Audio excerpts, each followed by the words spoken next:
Oke, selamat bertemu lagi. Nah, kali ini saya mau perkenalkan aplikasi. Nah, aplikasi ini sebenarnya berupa aplikasi pencatatan penyerahan bantuan. Kalau disingkat itu SIPPB. Jadi tujuannya itu untuk mencatat bantuan yang ada baik dari perseorangan, dari perusahaan atau swasta ataupun dari pemerintah pusat. Nah, sumbangannya ini yang mungkin sumbangan yang ada di masyarakat atau di pemerintahan desa yang disalurkan pemerintahan desa ke masyarakat itu selama ini sudah tercatat. Aplikasi ini tujuannya adalah untuk lebih merapikan catatannya saja. Jadi aplikasi ini aplikasi sederhana sekali dan hanya tugasnya untuk mencatat dan dokumentasi berupa foto penyerahan seperti itu. Karena melihat perkembangan yang sekarang masa pandemi ini, ketika bantuan berupa sembako diserahkan ke kepala keluarga selalu diminta untuk difoto. Nah, kemudian buat dokumentasi katanya buat pertanggungjawaban. Nah, kalau misalnya dokumentasinya itu misalnya disimpan di handphone, tidak tersimpan rapi kan karena nanti ada banyak data yang tertulis tercatat nggak di satu tempat gitu, jadi membingungkan ketika akan diminta membuat laporan sumbangan dari perusahaan ini kemana saja, siapa saja, fotonya mana foto serah terimanya, siapa yang bertanggung jawab, seperti itu. Jadi tujuannya seperti itu, membuat catatan memang sudah tercatat untuk merapikan catatannya saja. Aplikasinya tujuannya seperti itu.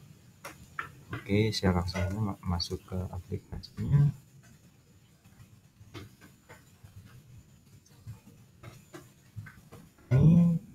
Ini dibuat dalam rangka membantu untuk pencatatan di desa ataupun di mana di RT, di kelurahan atau di mana saja bisa dipakai untuk penyaluran bantuannya agar tersusun rapi. Nah, kita masuk ke halaman dashboard ini. Ini halaman dashboard. Ini bantuan yang sudah ada itu jumlahnya 2, kemudian penerimanya sudah ada 2 penduduk, kemudian ada 2 kategori bantuan. Nah, sekarang di sini penduduk itu adalah orang yang terdata di wilayahnya. Nah, untuk kategori itu kita bisa buat kategori, misalnya dikategorikan misalnya uang tunai ataupun sembako, peralatan medis, itu termasuk kategori. Nah, untuk bantuan itu nama bantuannya sendiri. Misalnya kita namain bantuan langsung tunai, kategorinya adalah uang tunai itu misalnya, atau bantuan sosial sembako, kita kategorikan itu sembako. Oke, kita masuk ke penduduk. Ini menu penduduk. Seperti biasa ada nama, kemudian nomor KTP, nomor HP, alamatnya dusun, RW, RT, seperti itu. Jadi ini format standar penduduk tanpa munculkan kakak, hanya orang yang bersangkutan saja, jadi NIK-nya saja, nomor KTP-nya saja yang dicatat di sini.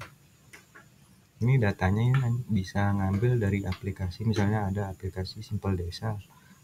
Kita ekspor datanya, kemudian edit sedikit di kolomnya, kita ambil nama, nomor KTP saja, masukkan ke sini bisa. Untuk dusun ini dusun apa itu sesuaikan dengan data yang ada.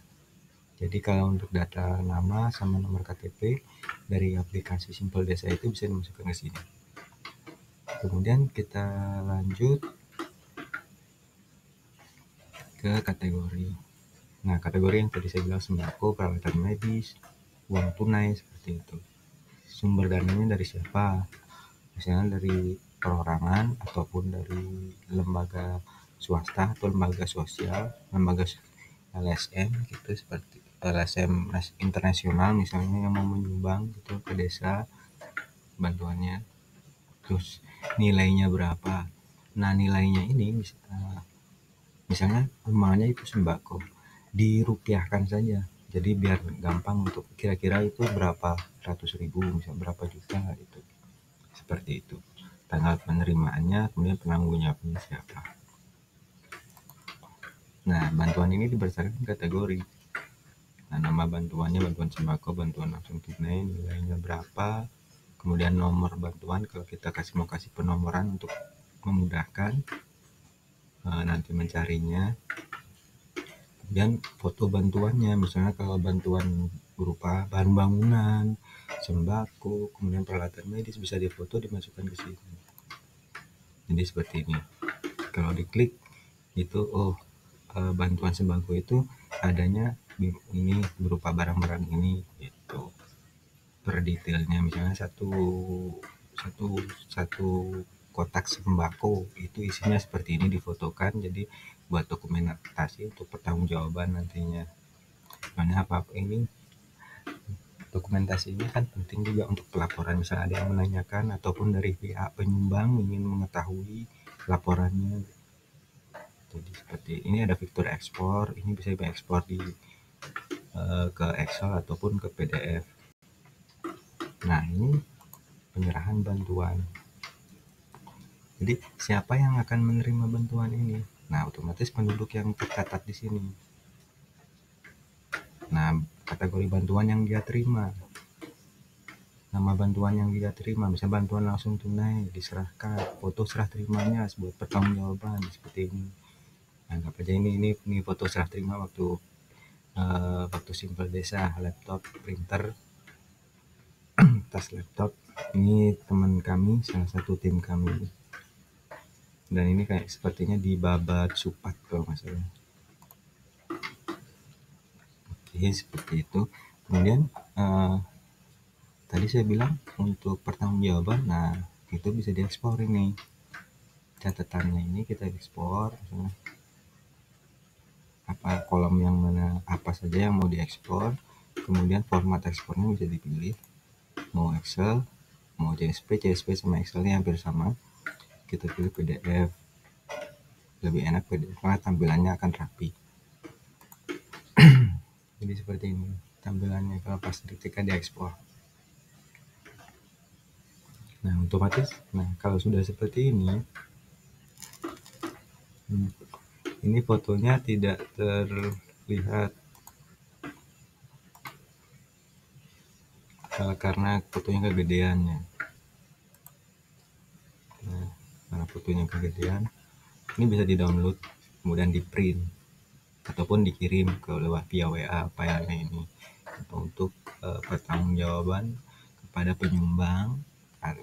Kalau itu perorangan, kalau ke lembaga, kalau itu memang dari lembaga swasta ataupun LSM, ataupun ke pemerintah desa, pemerintah kabupaten, ataupun pemerintah provinsi. Jadi seperti itu, memudahkan dokumentasinya.